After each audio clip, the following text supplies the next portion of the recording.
감사합니다. 오늘도 저희들에게 하나님의 말씀으로 찾아오시고 그 말씀 가운데 우리 주 예수 그리스도를 밝혀 보여주시고 예수 그리스도를 믿고 사랑함으로 영원한 생명 누리게 해주시니 감사합니다.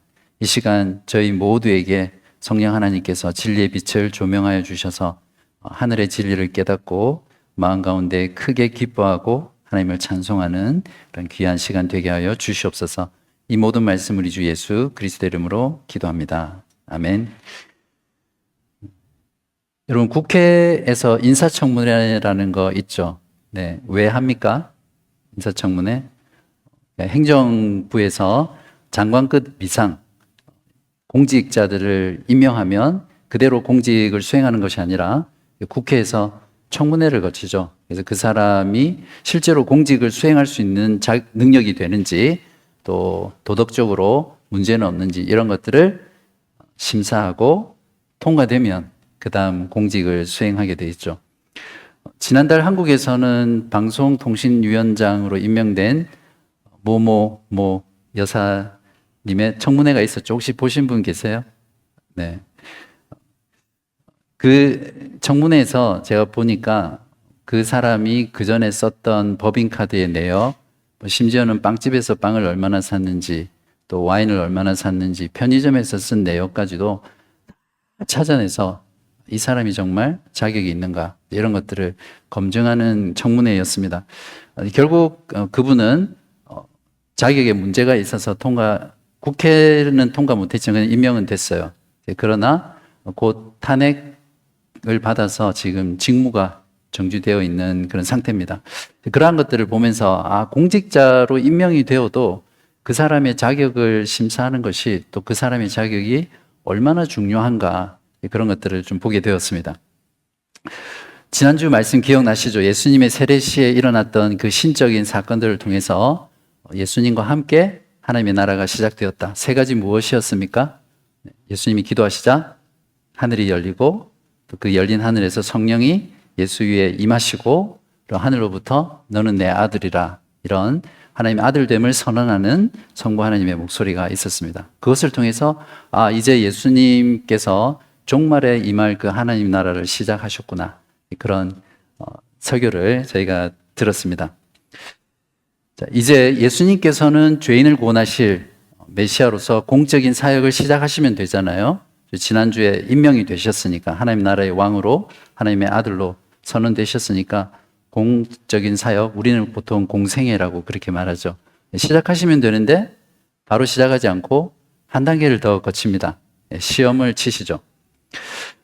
공직에 임명되더라도 수행되기 전에 청문회의 최종 자격 심사를 거치는 것처럼 예수님께서는 이 구원자, 메시아로서 정말 우리를 구원하실 구주로 자격이 되는지를 시험하는 내용이 오늘 본문입니다. 엄밀히 말하면 예수님의 구주의 자격이 없어서가 아니라 이러한 구주됨을 시험을 통해서 보여줌으로써 모든 사람들에게, 또 성경을 읽는 저와 여러분에게 예수야말로 진정한 우리의 구주 되시는구나, 이것들을 선포하고 가르치고 확신을 주기 위해서입니다. 시험 제목은 메시아로서의 예수님의 최종 자격 시험입니다. 1절과 2절을 보겠습니다. 네, 성경책으로 같이 읽겠습니다. 시작. 예수께서 성령의 충만함을 입어 요단강에서 돌아오사 광야에서 40일 동안 성령에게 이끌리시며 마귀에게 시험을 받으시더라. 이 모든 날에 아무것도 잡수시지 아니하시니 날수가 다함에 줄이신지라. 네, 여기까지요. 이 시험의 주관자는 누구입니까? 마귀입니까? 1절에 보시면 예수께서는 누구에게 이끌리셨습니까? 성령. 그러니까 세례를 받고 나오신 예수님을 광야로 이끄셔서 시험하시는 주체는 하나님이시라는 것을 우리가 알아야 합니다.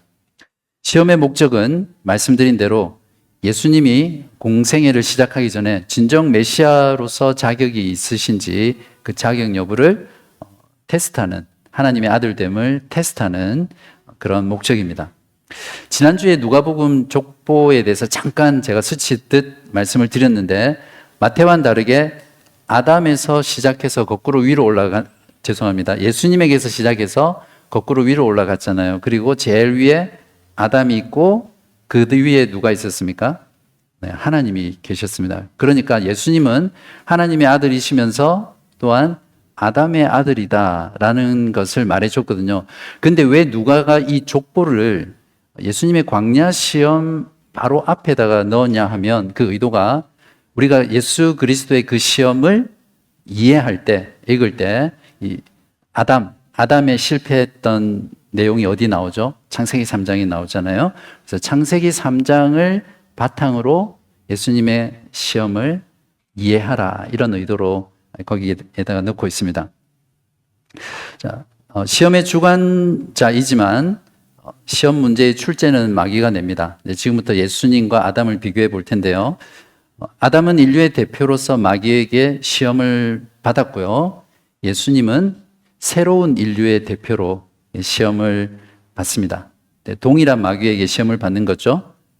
마귀는 영적인 존재이기 때문에 나이가 없습니다. 나이를 치자면 영원살이라고 할 수 있겠죠. 그래서 마귀는 어제도 있었고 오늘도 있고 내일도 있을 것이고 주님 다시 오실 때까지 완전히 멸망할 때까지 존재할 것입니다.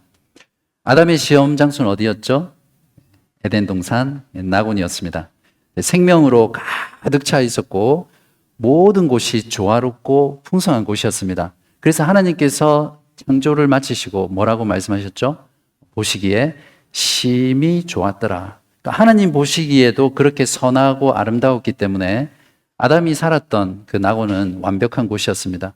근데 아담은 바로 그 낙원에서 시험을 받았습니다. 그에 반해서 예수님이 받으신 시험 장소는 어디죠? 광야와 성전인데 그러니까 생명이 있는 것이라고는 전혀 찾아볼 수 없고 물리면 죽을 수밖에 없는 그런 불뱀이 돌아다니는 곳이고 메마르고 낮과 밤의 기온차 때문에 극한의 그 기온 때문에 사람이 도무지 살 수 없는 그런 곳이 광야인데 예수님은 그곳에서 또 그냥 광야에 있었던 게 아니라 40일 동안 아무것도 먹지 않으시고 극한의 상태에서 시험을 받으신 겁니다. 그러니까 아담은 최상의 상태에서 시험을 받은 것이고 예수님은 최악 가장 극한의 상태에서 시험을 받으셨습니다. 누가 시험을 통과하기 쉽겠습니까? 여기 보면 시험을 받으시더라라는 동사가 있는데요. 그거는 과거 진행형이라는 동사가 쓰여 있습니다.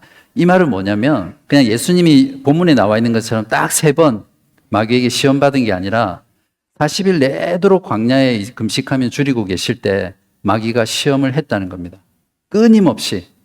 왜 부부간에도 어느 한쪽이 계속해서 따라다니면서 잔소리하고 막 이렇게 하면 그 다른 쪽 배우자는 너무너무 이렇게 힘들잖아요. 그리고 거의 나중에는 맛이 가게 되는데, 그러니까 마귀가 그렇게 40일 내도록 예수를 괴롭히고 시험을 했으니까 예수님이 받으신 그 시험의 강도나 크기는 우리가 상상을 초월하기 힘들 것입니다. 예수님이 줄이셨다 그렇게 말하고 있는데 이것은 예수님이 시험을 받으신 것은 하나님의 아들로서 그 신성의 능력으로 받으신 게 아니라 철저히 인간으로 그분의 인성 가운데 시험을 받았다라는 겁니다. 이게 굉장히 중요하거든요. 그러니까 저와 여러분처럼 똑같은 사람으로서 이런 극한의 시험을 받으셨다. 이것들을 우리가 꼭 기억해야 합니다. 낙원에서 아담의 시험 결과는 무엇이었죠? 하나님의 명령에 불순종함으로써 완전한 참패를 당했습니다. 빵점이 아니라 마이너스 억만점. 그것으로 인해서 모든 인간은 그 아름다웠던 낙원에서 추방당하고 비참한 존재가 되었고 하나님의 영원한 진노와 그 심판 가운데 영원한 죽음을 맞이할 수밖에 없는 그런 운명이 되었습니다.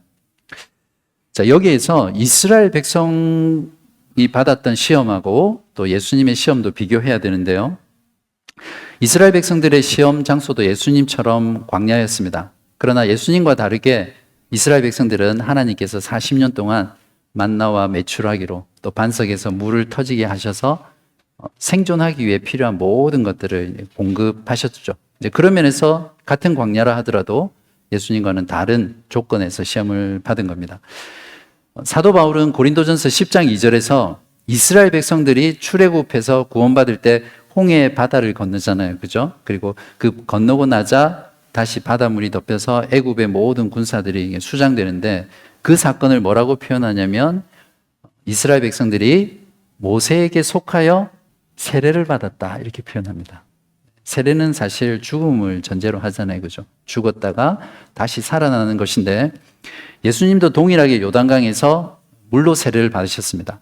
보통 여기는 우리가 세례라고 하는데 개신교는 이렇게 머리에 뿌리지만 원어에는 보면 다 침례예요. 침례. 그러니까 물에 잠긴 거죠. 그러니까 예수님도 이스라엘 백성들처럼 물에 잠겨서 그러니까 바다에서 세례를 받았다. 이제 이런 유비가 성립이 됩니다. 그러니까 이스라엘 백성들이 홍해를 건너 광야에 들어가 시험 받은 것은 궁극적으로 예수님이 세례를 받으시고 광야에서 40일 동안 시험을 받으시는 것을 그 옛날 하나님께서 역사를 통해서 미리 보여주는 구원의 패턴이다. 이렇게 이해를 하시면 됩니다. 네, 마귀가 출제한 시험 문제는 총 3문항으로 되어 있습니다. 메시아로서의 예수님의 최종 자격 시험 첫 번째 문제를 살펴보겠습니다. 3절과 4절을 우리 또 같이 한번 읽어보겠습니다. 마귀가 이르되 내가 만일 하나님의 아들이거든 이 돌들에게 명하여 떡이 되게 하라. 예수께서 대답하시되 기록된 바 사람이 떡으로만 살 것이 아니라 하였느니라. 여기에서 제가 질문을 드릴게요. 내가 만일 하나님의 아들이거든 이렇게 물었던 마귀는 예수님이 하나님의 아들이라는 걸 몰라서 물어보았습니까? 아니면 알았는데도 반어법으로 물어본 겁니까? 네, 몰라서 물어본 게 아니겠죠. 네. 마귀의 첫 번째 시험의 본질은 예수님이 구원자가 되지 못하게 하는 것입니다. 그래서 하나님의 그 신적인 능력을 자기 육신을 위해서 사용하게 함으로써 결국에는 십자가를 지지 못하게 하는 거죠.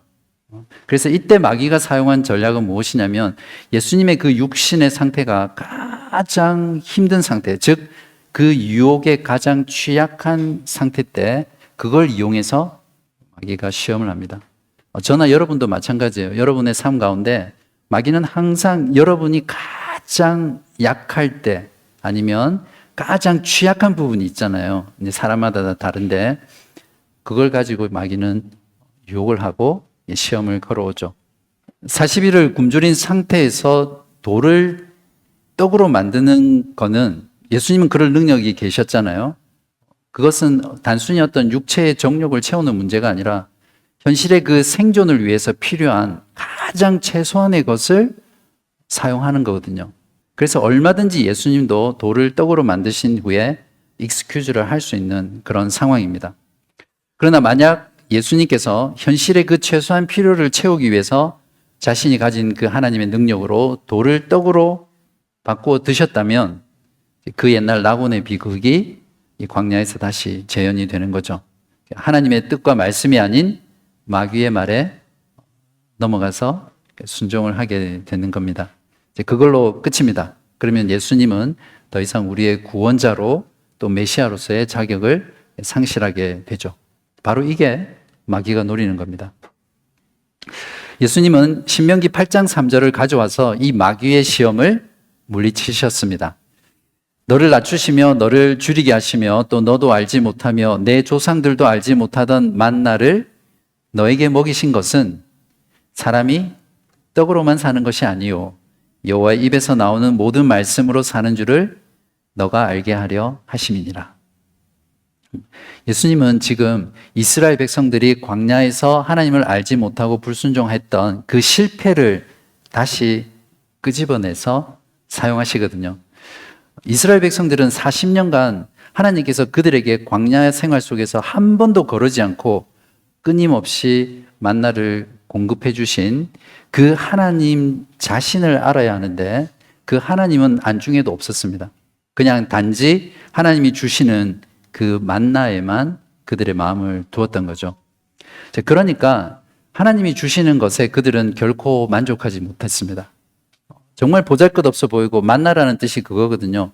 What is this? 이게 뭐냐? 정말 몰라서 물었을 수도 있고 아니면 너무나 초라하고 볼품없는 그런 일상의 양식이기 때문에 이게 뭐야? 그런 의미일 수 있습니다. 아무튼 이스라엘 백성들은 그 만나 먹는 걸 싫어했죠. 그래서 매일 똑같은 만나를 먹으니까 그들이 질린 겁니다. 더 맛있는 거, 노예처럼 살아도 다시 애굽으로 가서 고기 먹고 마늘과 부추가 있는 그 맛있는 음식을 먹고 싶다. 그렇게 하나님께 원망했죠.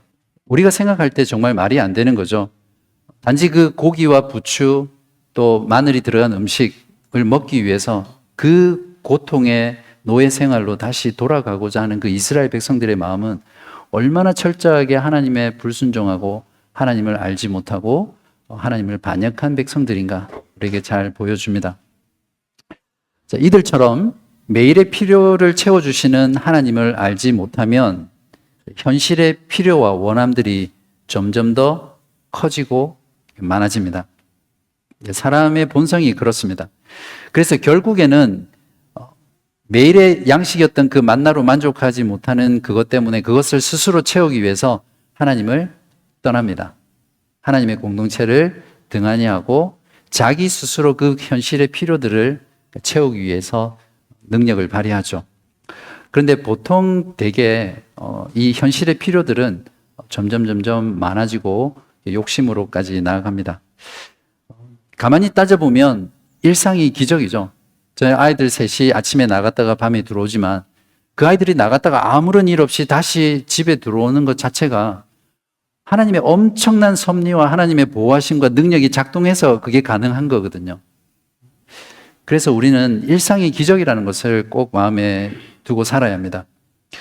매일 우리가 이렇게 먹고 마시고 건강하게 또는 생존할 수 있는 이유는 하나님이 계속해서 우리를 붙잡고 계시고 우리에게 모든 필요한 것들을 공급하시기 때문에 가능한 일입니다. 그래서 우리는 그것을 공급해 주시는 하나님을 바라봐야 되죠. 그런데 사람들은 이제 이러한 것들을 놓치고 일상이 기적이 아니라 일상에서 기적을 바라고 기적이 일상이 되기를 원하면서 살아가죠. 현실의 필요를 위해 돌을 떡으로 만들라는 유혹은 우리가 늘 받는 시험입니다. 여기서 떡이라는 것은 단순히 먹는 걸 이야기하지 않죠. 사람이 살아가기 위해서 필요한 모든 것을 떡이라는 이 단어 속에 표현하고 있는 거죠. 보통 우리가 누구를 오랜만에 만났을 때 너 요즘 밥은 먹고 사니? 이렇게 물었을 때 그 말은 너 식사는 잘 챙겨 먹고 있니? 이 말이 아니잖아요. 직장 생활은 하고 있는지, 경제적인 어려움은 없는지, 그러니까 정말 사람으로서 잘 살아가고 있는지 이걸 묻는 거잖아요. 자, 현실에 꼭 필요한 명분이라는 아래 하나님을 희생시키며 유혹을 받는 것이 우리들입니다. 우리가 보통 하나님을 추구하지 않고 또 영적이고 거룩한 것들을 추구하지 않는 그런 이유가 뭐냐면 지금 나의 현실에 이것은 필수적인 거다. 필수품이다. 그래서 그걸 명분으로 그걸 먼저 추구한 뒤에 하나님을 추구하겠다. 이제 그렇게 생각을 합니다. 자기 힘과 능력으로 돌을 떡으로 만드는 일에 하나님이 주신 건강, 물질, 시간, 재정, 젊음 그런 것들을 사용하면서 살아갑니다. 결국 이러한 삶은 하나님이 이끄는 삶이 아니라 그 현실의 필요가 나를 이끌어가는 삶을 살게 되는 거죠. 여러분은 지금 무엇으로 살고 계십니까? 여러분의 현실의 필요를 위해서 하나님과 하나님의 나라와 하나님의 교회와 영적인 것과 진리를 추구하기보다는 여러분 자신의 그 필요들, 여러분의 가정의 현실의 필요들을 우선순위에 놓고 그것을 추구하면서 살아가고 있지는 않습니까? 하나님의 백성들은 현실의 필요가 이끄는 삶을 사는 것이 아니라 하나님이 이끄는, 하나님이 드리븐하는 그런 삶을 살아가는 자들입니다. 광야에서 40일간 줄이셨던 예수님에게는 이 떡은 현실의 필요를 넘어 생존에 필요한 최소한의 것이었습니다. 그럼에도 불구하고 예수님은 그 자신의 가장 최소한의 필요조차도 거부하시고 하나님의 뜻과 하나님의 말씀에 온전히 순종하셨습니다. 그래서 마귀의 첫 번째 시험에 승리하시고 또한 우리의 구주의 자격을 또한 갖추게 되셨죠. 자, 이제 두 번째로 메시아로서의 예수님의 최종 자격 시험 두 번째 문제로 넘어가겠습니다. 5절부터 7절까지입니다. 또 같이 읽겠습니다. 마귀가 또 예수를 이끌고 올라가서 순식간에 천하만국을 보이며 이르되 이 모든 권위와 그 영광을 내가 내게 주리라. 이것은 내게 넘겨준 것이므로 내가 원하는 자에게 주노라. 그러므로 내가 만일 내게 절하면 다 내 것이 되리라. 마귀는 지금 천하만국의 권위와 영광을 순식간에, 영적인 시험이라는 걸 알 수 있는데 한눈에 다 볼 수 있도록 예수님에게 보여줍니다. 자, 이렇게 눈으로 보여주면서 네가 나한테 절만 하면 이 모든 걸 다 줄게, 이렇게 요구를 하고 있습니다. 눈으로 보여주고 뭔가를 요구하면 그것을 줄 수 있는 사람에게, 힘 있는 사람에게 굴복하지 않을 사람이 없겠죠. 세상은 그래서 그러한 것들을 줄 수 있는 힘 있는 자들에게 절을 하고 살아갑니다. 마귀가 출제한 이 두 번째 시험의 본질은 쉽게 말하면 쉽고 빠른 길, 무엇이라고 하죠? 쇼컷으로 가라는 유혹입니다. 예수님이 지금 마귀에게 절하면 지금 당장 마귀가 보여준 천하만국의 권위와 영광을 받을 수 있으니까 네가 지금 이걸 택하라는 거예요. 힘들고 어렵고 고난이 보장된 그 십자가의 길을 가서 십자가를 지지 말고 지금 쇼컷을 선택하라는 유혹입니다.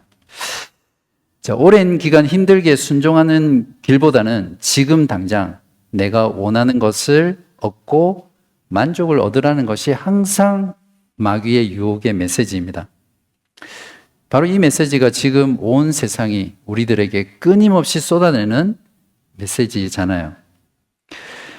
여러분, 욜로족이란 거 아세요? You only live once. 그러니까 지금 당장 나의 행복이 가장 중요하기 때문에 지금 누리고 지금 소비하면서 인생을 즐기자. 그런 라이프 스타일을 하는 무리들을 가리켜서 욜로족이라고 합니다. 오늘날 신자들 중에도 이런 욜로족 신자들이 많습니다. 천국에는 가고 싶은데 예수님의 제자로 고난받는 건 싫어하죠. 지금 이 세상에 즐길 것이 너무 많은데 내가 어떻게 하나님 나라와 하나님 그분을 섬기며 그분에게 내 모든 걸 드릴 수 있겠느냐. 그래서 현대 교회의 제자도가 사라진 지 오래입니다. 개인뿐만 아니라 이제는 교회조차도 복음과 함께 고난을 받으라, 이런 메시지를 잘 전하지 않습니다. 요즘 교인들은 종교적 소비자로 전락해 가고 있죠. 그러니까 신앙생활도 지금 내 자신의 행복을 추구하기 위해서 신앙생활을 합니다. 이제 교회는 그런 교인들의 필요와 원함들을 채워주고 또 교인들은 그것에 대한 대가로 헌금을 하죠. 이것이 계속해서 반복되면서 오늘날 현대 기독교를 부패하고 타락하게 만드는 주 원인입니다. 오늘날 신자들은, 욜로족 신자들은 그렇기 때문에 자기 목숨을 위해서 주님을 이용하지만 주님을 위해서 자기 목숨을 결코 버리지 않는 자들입니다. 이것은 고난 없는 십자가 신앙이라고 부를 수 있고요. 또 죽음 없는 부활 신앙이다, 이렇게 부를 수 있습니다. 이런 것은 절대 기독교 신앙도 아니고 비성경적인 가르침이죠. 로마서 8장 17절에 보시면 자녀이면 또한 상속자, 곧 하나님의 상속자요 그리스도와 함께한 상속자니 우리가 그와 함께 영광을 받기 위하여, 여기서 끝나는 겁니다. 그 뒤에는 안 보고 그 뒤에 어떤 말씀이 있습니까? 고난도 함께 받아야 할 것이니라. 사도행전 14장 22절에 보시면 제자들의 마음을 굳게 하여 이 믿음에 머물러 있으라 권하고, 또 우리가 하나님의 나라에 들어가려면 어떻게 해야 됩니까? 예수 잘 믿으면 되죠. 근데 이 말씀에는 어떤 내용이 있습니까? 많은 환난을 겪어야 할 것이다, 이렇게 말하고 있습니다. 정확하게 말하면 그리스도인이 된다는 것, 예수를 믿는다는 것은 그리스도와 함께 고난을 받는다는 것이 이미 그 안에 전제되어 있습니다. 고난받지 않는 그리스도인은 그리스도인이 될 수 없죠.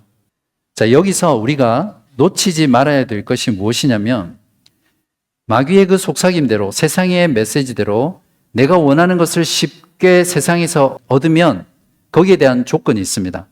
쇼컷에 대한 조건이죠. 무엇입니까? 7절에 보시면 너가 만일 내게 절하면, 다 너의 것이 되리라. 다 너의 것이 되는 그 앞에 조건이 붙어 있습니다. 네가 나에게 절하면. 무엇입니까? 마귀에게 경배하라는 거죠. 이건 그냥 단순히 한 번 절하는 걸 말하는 게 아니라 온 라이프 스타일 전체, 그 한 사람의 생각과 가치관과 살아가는 모든 방식이 하나님이 아니라 마귀를 섬기는 그 생활 방식을 말합니다. 그것이 마귀에게 절하는 거거든요.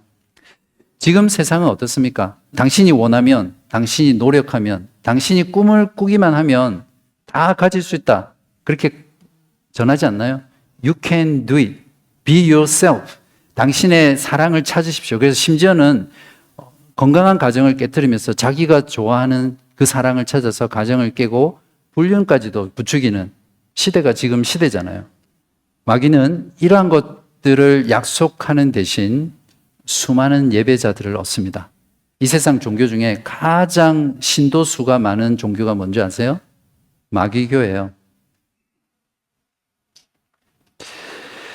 두 번째 시험에 대한 예수님의 모범 답안은 8절에 있습니다. 예수께서 대답하여 이르시되 기록된 바 주 너의 하나님께 경배하고 다만 그를 섬기라 하였느니라. 예수님께서는 이번에도 신명기 말씀으로 마귀의 입을 다물게 하셨습니다.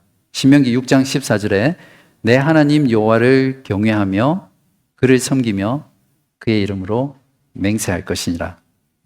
예수님께서는 지금 마귀에게 인간이 진정으로 경배하고 섬겨야 될 유일한 대상은 마귀가 아니라 세상이 아니라 오직 주 하나님이라는 것을 가르치고 있습니다. 세상과 마귀를 섬기며 사는 길은 지름길 같고 쉬운 길입니다. 또 그렇지만 그것은 실상은 가장 위험한 길이죠. 당장 내가 원하는 것을 얻게 하고 만족을 주지만 그러나 그 끝에는 영원한 사망과 영원한 지옥의 형벌과 심판이 기다리고 있습니다. 하나님의 형상으로 창조된 모든 인간은 예수를 믿든 예수를 믿지 않든 오직 창조주 대신 주 하나님만을 경배하고 섬겨야 하는 존재입니다. 그 길은 사실상 예수님이 지고 가셨던 그 십자가의 길처럼 이 세상에서는 돌아가는 길이고 험한 길이고 오래 걸리는 길입니다. 그렇지만 그 길의 끝에는 영원한 생명이 있고 영원한 나라가 있고 또 영원한 행복의 문이 활짝 열려 있는 가장 안전한 길입니다. 여러분 이 사실 믿으세요? 자, 여러분은 이 두 가지 길, 숏컷과 십자가의 길, 어느 길로 가시겠습니까? 자, 이렇게 예수님은 두 번째 시험에서도 하나님의 말씀으로 통과하셨습니다. 결국 자기 왕국을 얻기 위해서 마귀에게 절을 결코 하지 않았고 끝까지 하나님의 말씀에 순종하며 하나님의 그분의 뜻에 순종하심으로 메시아의 최종 자격시험 두 번째를 통과했습니다. 이제 세 번째입니다. 9절부터 11절입니다. 시작. 또 이끌고 예루살렘으로 가서 성전 꼭대기에 세우고 이르되 내가 만일 하나님의 아들이거든 여기서 뛰어내리라. 기록되었으되 하나님이 너를 위하여 그 사자들을 명하사 너를 지키게 하시리라 하였고 또한 그들이 손으로 너를 받들어 내 발이 돌에 부딪히지 않게 하시리라 하였느니라. 시험 장소는 어디입니까? 성전 꼭대기입니다. 헤롯 성전의 남동쪽에 보면 끝에 날개가 있습니다. 그 날개 끝 아래에는 기드론 골짜기라는 곳이 있거든요. 그래서 약 학자들에 의하면 한 45m 정도 됩니다. 그래서 거기에서 뛰어내려서 땅에 부딪히면 뼈도 못 추리는 그런 굉장히 높은 곳이죠. 세 가지 시험 중에서 마귀의 말이 제일 깁니다. 왜 그럴까요? 마귀가 지금 유혹을 하는데 성경 말씀을 가지고 유혹을 하거든요. 성경 인용한다고 말이 길어진 겁니다. 시편 91편 11절에서 12절을 인용하는데요.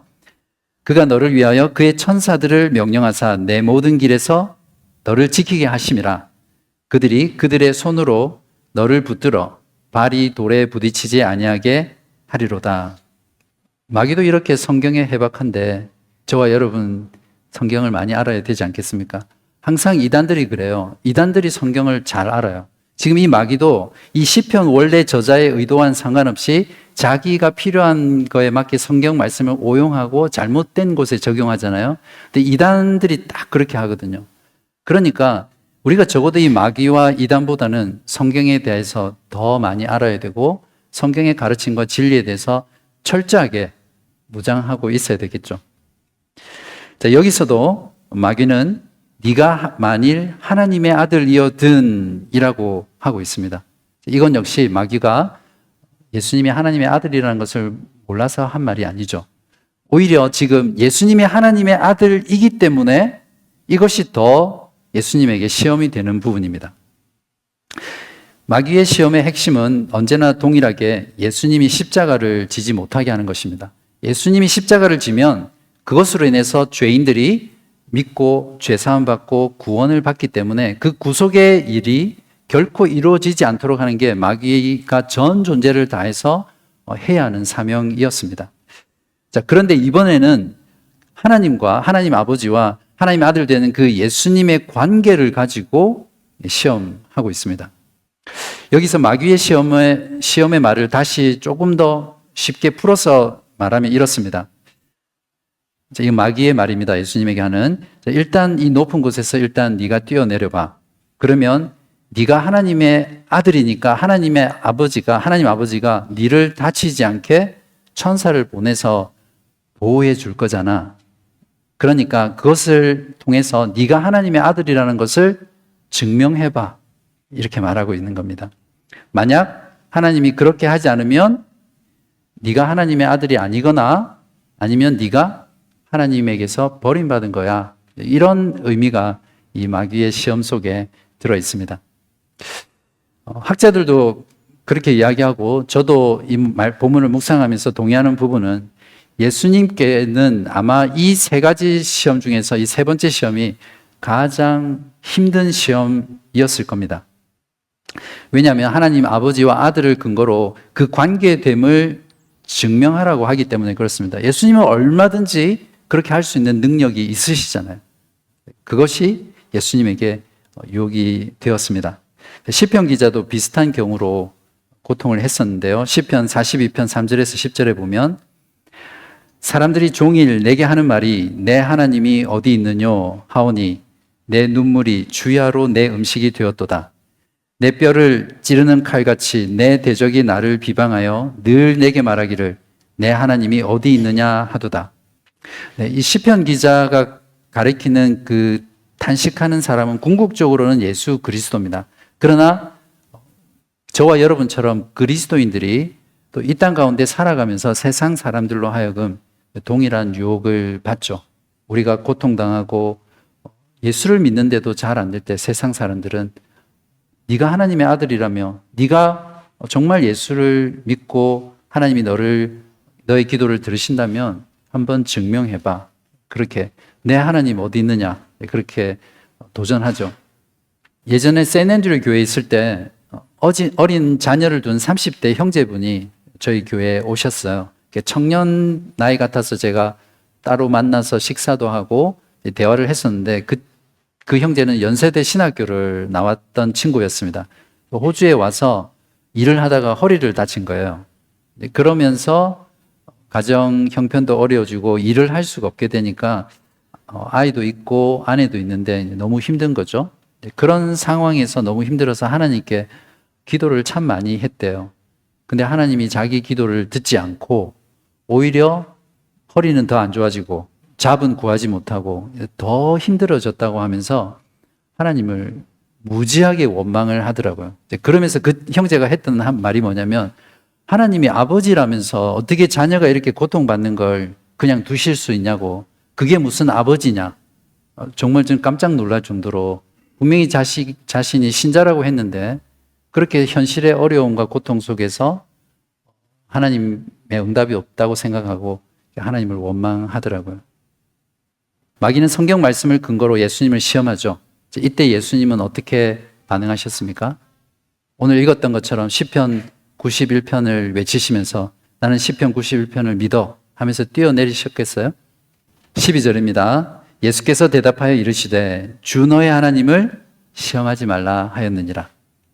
또다시 예수님은 신명기 6장 16절 말씀으로 마귀의 입을 다물게 하셨습니다. 자, 16절에 보시면 너희가 마사에서 시험한 것 같이 너희의 하나님 여호와를 시험하지 말고. 자, 이렇게 해서 메시아로서 예수님의 최종 자격 시험은 예수님의 완벽한 모범 답안으로 통과되었습니다.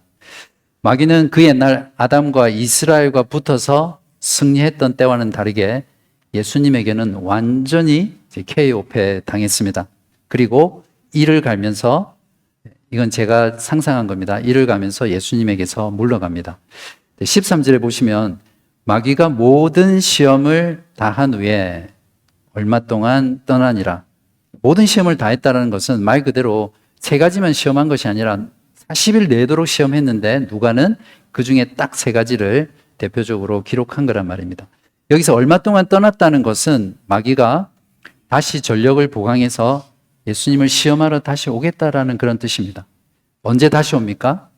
예수님에게는 남아있는 시험이 있죠. 자, 마태는 동일한 예수님의 시험 사건을 기록하면서 이 성전 꼭대기에서 뛰어내리라는 이 시험을 두 번째 시험에 기록하고 있습니다. 근데 마가는 세 번째에 기록하고 있거든요, 마지막에. 그러니까 이 시험의 강도가 점점 이렇게 증가하는데, 그렇게 한 이유는 누가가 의도적으로 예수님의 최종 시험 장소는 광야가 아니라 예루살렘 성전, 십자가라는 것을 실제로 자신의 누가복음의 제일 마지막에 기록하고 있거든요. 그 이야기의 구조에 맞춰서 의도적으로 세 번째로 배치를 했습니다. 누가복음 23장 35절에서 백성은 서서 구경하는데 관리들은 비웃어 이르되, 지금 이 장면은 예수님이 십자가에 못 박혀 달려 계신 상황입니다. 그때 저가 남을 구원하였으니 만일 하나님이 택하신 자 그리스도이면 자신도 구원할지이다. 이 안에 마귀의 유혹이 그대로 들어있죠. 마귀는 이 사람의 말을 통해서, 이들의 말을 통해서 십자가 위에 달려 계시는 고통 가운데 몸이 찢기시고 피를 흘리시며 마지막 호흡을 쉬시는 그 예수님을 향해서 유혹을 하고 있습니다. 이 시험이야말로 마귀의 진짜 최후의 시험이었고 클라이막스였습니다. 하나님의 아들 예수님에게도 그 전에 그 어떠한 시험보다도 가장 큰 시험이었었고요. 또 하나님 아버지에게조차도 이것은 굉장히 큰 시험이었습니다. 그러나 구속을 위해서, 우리를 구원하시기 위해서, 우리의 죄를 사하시고 구원해 주시기 위해서 하나님 아버지도 이 아들의 죽어가는 그 현장 앞에 마치 아브라함이 이삭을 주기 위해서 칼을 꽂았던 것처럼 침묵하십니다. 그리고 아들 예수 그리스도도 얼마든지 자기의 능력으로 십자가에 내려와서 자기를 대적하는 모든 원수들을 다 불태우고 멸하실 수 있는 능력이 있으셨지만 그렇게 하지 않으시고 조용히 침묵하며 그 죽음을 맞이했습니다. 빌립보서 2장 6절에서 8절을 이것을 잘 말해주고 있습니다. 그는 근본 하나님의 본체시나 하나님과 동등됨을 취할 것으로 여기지 아니하시고 오히려 자기를 비워 종의 형체를 가지사 사람들과 같이 되셨고 사람의 모양으로 나타나사 자기를 낮추시고 죽기까지 복종하셨으니 곧 십자가에 죽으심이라. 예수님께서는 십자가 위에서 육신적으로나 정신적으로나 영적으로 가장 극한 고통 가운데서도 마귀의 시험에 굴하지 않고 우리를 죄에서 구원하시기 위해서 그 모든 시험 다 감당하시고 승리하신 우리의 구주 되십니다. 우리는 이 구주를 바라볼 때마다, 이 구주의 복음을 들을 때마다 우리가 할 수 있는 유일한 반응은 그분께 나아가서 우리의 죄를 회개하고 그분을 믿고 그분을 바라보는 그것밖에 없습니다. 말씀을 정리하겠습니다. 예수님은 신성이 아니라 철저한 인성 가운데 아담과 이스라엘 백성들이 실패했던 그 시험을 새로운 아담, 둘째 아담, 새 이스라엘, 새 인류의 대표로서 우리 대신 우리 자리에 서서 그 모든 시험을 당하시고 구주로서의 자격을 갖추셨습니다. 이제 주님께서는 다음 주부터 실제로 죄인을 구원하기 위한 공생의 사역을 시작하실 것입니다. 그 사역의 이야기는 다음 주부터 드리겠습니다. 예수님이 받으신 세 가지 시험 안에는 인간이 받을 수 있는 모든 시험이 다 들어 있습니다. 육신, 세상, 마귀, 그리고 하나님과의 관계. 이 네 가지 시험이 우리가 신자로서 받는 모든 인간적인 시험이 다 들어 있습니다. 그러므로 우리가 이러한 시험을 만날 때마다 우리는 예수 그리스도, 우리의 순종의 모범이신 그분을 바라보고 그분을 의지해야 합니다. 예수님은 이 모든 시험을 어떻게 이기셨습니까? 바로 성령 충만과 말씀 충만입니다. 1절에 보시면 성령의 충만함을 받아 성령에 이끌리셔서 광야의 시험을 받으셨거든요.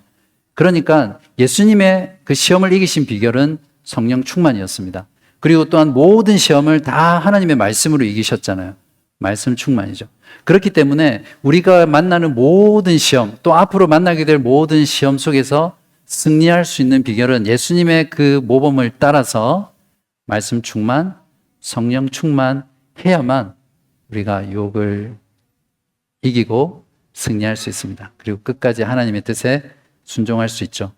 바라기는 여러분이 만나는 모든 시험, 또 앞으로 만나게 될 모든 시험 가운데 예수님의 모범을 따라 성령 충만, 또 말씀 충만으로 늘 승리하시면서 사시는 저와 여러분 되시기를 주님의 이름으로 기도합니다. 하나님 아버지 감사합니다. 오늘도 말씀을 통해서 예수 그리스도가 누구이신지, 그분이 우리를 위해서 무엇을 행하셨는지 보다 깊고 풍성하게 알게 해주셔서 감사합니다. 오늘 말씀을 전하면서 또 말씀을 들으며 예수 그리스도께서 받으셨을 그 시험의 고통과 그 크기들을 가늠해 봅니다. 얼마나 괴로우셨으며 얼마나 아프셨으며 얼마나 고통스러우셨을까 생각하며 그 모든 것이 우리들을 향한 사랑임을 깨닫게 될 때 하나님을 찬송하며 그리스도를 품지 않을 수 없음을 고백합니다. 하나님의 아들로서 능력이 있으심에도 불구하고 우리처럼 사람이 되셔서 사람이 받을 수 있는 모든 시험과 시련과 환난과 유혹을 받으시고 우리를 위해서 하나님의 말씀으로 십자가에 죽기까지 순종하신 그 예수 그리스도의 구원의 은혜, 그 사랑, 그 자비를 우리 모든 지체들이 알게 하여 주시고 그 사랑 안에 살아갈 수 있도록 도와주시옵소서. 우리가 일상을 살아가면서 만나는 모든 시험들을 우리 주님 바라보며 주께서 그렇게 하셨듯이 주님의 성령과 주님의 말씀으로 이기게 하여 주시고 그것을 통해서 하나님께 영광 돌리는 저희들 되게 하여 주시옵소서. 하나님 아버지, 저희들은 참으로 연약하고 능력이 없으며 실패할 수밖에 없는 어리석은 존재들입니다. 주께서 은혜 주셔서 늘 성령 충만하게 하시고 말씀 충만하게 하셔서 우리들의 삶 가운데 늘 승리하며 주를 찬송하는 우리 모든 교우분들 되게 하여 주시옵소서. 예수 그리스도의 이름으로 간절히 기도합니다. 아멘.